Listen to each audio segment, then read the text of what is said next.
Je vais poursuivre le cours sur les techniques de résolution des équations. Donc on a vu les deux techniques de base, donc je les rappelle. Soit vous avez x plus a qui est égal à b, et à ce moment-là ça fait x qui est égal, j'ajoute moins a de chaque côté, ça fait b moins a. Ou alors vous avez ax est égal à b avec bien sûr a qui est différent de 0. Et on obtient donc, je vais diviser par a de chaque côté, et on va obtenir x égale b sur a. Voilà. Donc, en sachant faire ça, on sait résoudre toutes les équations qui existent pour l'instant en quatrième et en troisième, sans aucune difficulté. D'accord? Mais évidemment, pour arriver à ce genre de situation, il va falloir faire preuve d'une certaine technique algébrique. Et tout ce qu'on a vu depuis le début de l'année, eh bien, va pouvoir nous servir. Je vous donne un exemple. Par exemple, 5x moins 8 facteur de 2x moins 3 est égal à 10x facteur de x moins 5. Voilà, je dois résoudre cette équation. Alors évidemment, cette équation, elle n'a pas du tout la tête de ce que j'annonce au-dessus. Pas du tout la tête de ce que j'annonce au-dessus. Il va falloir faire en sorte de la mettre en situation. Et nous allons développer. Donc ici, je vais développer, ça va nous faire 10x au carré moins 15x moins 16x plus 24 qui va être égal à 10x au carré moins 50x. Bon, voilà, déjà là, c'est un peu mieux. Et maintenant, ce que je vais faire, c'est que je vais mettre du côté gauche toutes les inconnues et du côté droit les constantes. Alors, effectivement, ici, alors 10x au carré moins 15x moins 16x, je vais faire moins 31x. Le plus 24, moins 24 de chaque côté, je vais ajouter moins 24 de chaque côté.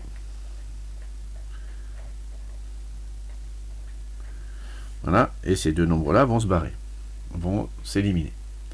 Très bien. Alors on peut remarquer aussi que lorsqu'on a un nombre de part et d'autre de l'égalité qui est identique, on peut l'enlever, grâce à la propriété qu'on en a vue en sixième, on peut enlever ou ajouter de chaque côté. Là on peut enlever les deux 10x au carré, puisqu'il y en a un de chaque côté.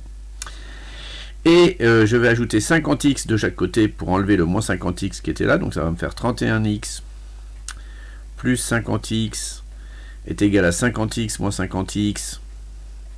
Alors ça, quand vous allez avoir l'habitude, vous allez pouvoir les barrer directement sans les écrire. En plus, c'est écolo parce que ça use moins de crayon. Ici, ça va me faire donc 50 auquel j'ajoute 31, donc il va me rester 19 évidemment, égale moins 24.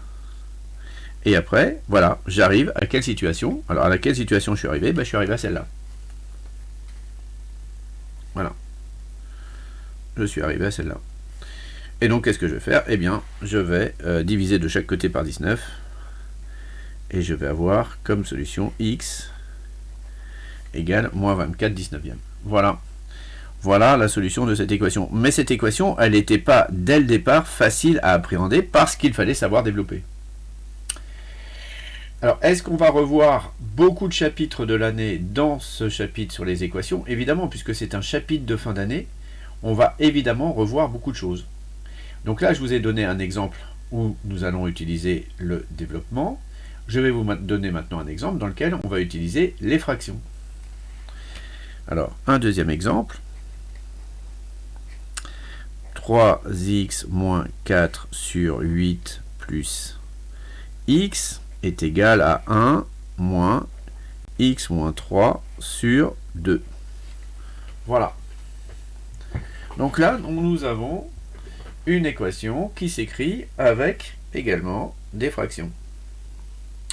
Du coup, la meilleure chose à faire, enfin, d'après moi, après vous pouvez faire toujours autrement, c'est de multiplier de chaque côté par un nombre qui va faire disparaître les dénominateurs. Alors, en fait, par quel nombre il faudrait multiplier de chaque côté tous les termes pour faire disparaître les dénominateurs? Eh bien, par le dénominateur qu'ils auraient en commun. Et quel est le dénominateur commun entre 2 et 8? Eh bien, le dénominateur en commun entre 2 et 8, c'est 8. Donc, je vais multiplier tout le monde par 8. Tous les membres de l'égalité. Et là, il va falloir faire très très attention, parce qu'il va y avoir la possibilité de faire une faute de signe. Alors, je vais bien vous la montrer. Il faut être très très attentive à cet endroit-là. Donc là, je multiplie par 8, donc ça fait 3x moins 4, fois 8 divisé par 8, donc ça fait rien. Le x, je multiplie par 8, ça fait 8x. Le 1, je multiplie par 8, ce qui fait 8. Et après, je vais mettre le moins. Et là, moi, je préfère carrément qu'on mette une parenthèse. C'est-à-dire que 8, si je multiplie par 8 et que je divise par 2, c'est comme si je multipliais par 4, x moins 3. Mais vous voyez tout de suite où est la difficulté. C'est qu'ici, il y a un moins devant ma barre de fraction. Et comme cette barre de ce moins, il va se multiplier au numérateur, il ne faudra pas faire de faute de signe ici. Donc ça va me faire 3x moins 4 plus 8x est égal à 8 moins 4x plus 12. Alors je vais faire le ménage. Ici ça me fait 11x moins 4 est égal à moins 4x plus 20. Maintenant je vais ajouter 4 de chaque côté, donc ça va faire 11x égale moins 4x plus 24. Vous voyez, j'ai ajouté 4 sans faire l'étape. Hein, on va un petit peu plus vite maintenant. Et maintenant, je vais ajouter 4x de chaque côté, ce qui va faire 15x est égal à 24. Et ce qui va faire x est égal à 24 quinzièmes. Et là où il va falloir faire attention aussi, c'est que 24 quinzièmes n'est pas une fraction irréductible. Et si vous ne donnez pas le résultat sous forme d'une fraction irréductible, vous n'avez pas de point. Donc ça nous fait x, je peux diviser par 3, ce qui nous fait 8 cinquièmes, et l'ensemble des solutions, donc là je ne l'avais pas écrit tout à l'heure, mais je peux l'écrire ici, s égale 8 cinquièmes, ici j'aurais pu écrire que s était égal à moins 24 sur 19. Donc voilà deux exemples de résolution d'équations qui nous font réinvestir nos techniques apprises dans l'année, à la fois de développement et à la fois de mise au même dénominateur. Mais à chaque fois, vous voyez, à la fin, à la dernière ligne, on arrive soit là, soit là. Très très très souvent, c'est celui-là. Celui-là un peu plus rarement. D'accord? Voilà. C'est tout pour aujourd'hui. Je vous ai préparé quelques petits exercices pour demain, afin de savoir si vous avez compris donc ces techniques de résolution des équations dans des contextes qui ne sont pas directement sous cette forme-là, ou sous cette forme-là, voyez, où il faut faire d'abord un travail que l'on a appris en amont dans l'année. Et ça, c'est très très intéressant. Très souvent, on commence par ça, par ces genres de chapitres en début d'année, soit factorisation, développement, résolution d'équations. C'est des chapitres qui sont assez fréquemment les premiers chapitres de la classe de 3e. Voilà.